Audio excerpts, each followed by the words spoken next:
ये है talks news network और आप देख रहे हैं पॉलिटॉक, राजनीति का कच्चा चिट्ठा। राजनीति में कभी कोई स्थायी नहीं होता।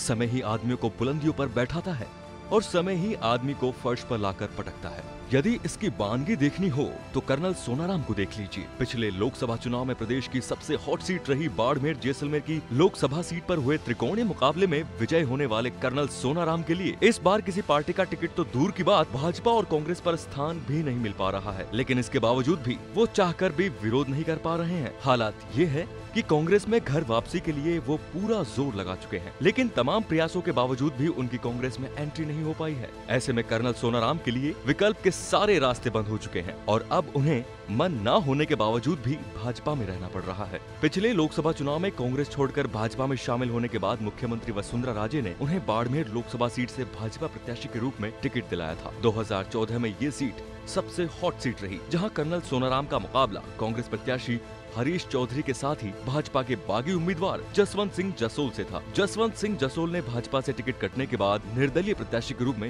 नामांकन भरा था। त्रिकोणीय मुकाबले में कर्नल सोनाराम ने बाजी मारी, लेकिन इस बार उनके हालात कुछ ऐसे हैं जैसे पिछले चुनाव में जसवंत सिंह जसोल के थे। इस बार पार्टी आलाकमान ने कर्नल सोनाराम का टिकट काटते हुए कैलाश चौधरी को अपना प्रत्याशी बनाया है। टिकट कटने के बाद से ही कर्नल सोनाराम के विरोधी स्वर मुखर होने लगे थे और वो कई मंचों से इसका जिक्र भी कर चुके थे। कर्नल सोनाराम को कांग्रेस पार्टी में सम्मिलित होने के लिए भी पसीना बहाना पड़ रहा है। पहले ऐसी आशंका जताई जा रही थी कि कर्नल सोनाराम राहुल गांधी के जालोर दौरे के दौरान कांग्रेस पार्टी ज्वाइन करेंगे, लेकिन वहां भी उनकी कांग्रेस में एंट्री नहीं हो पाई। इसके बाद अब कर्नल सोनाराम ने मजबूरी में वापस भाजपा का दामन थामने का मन बनाया है।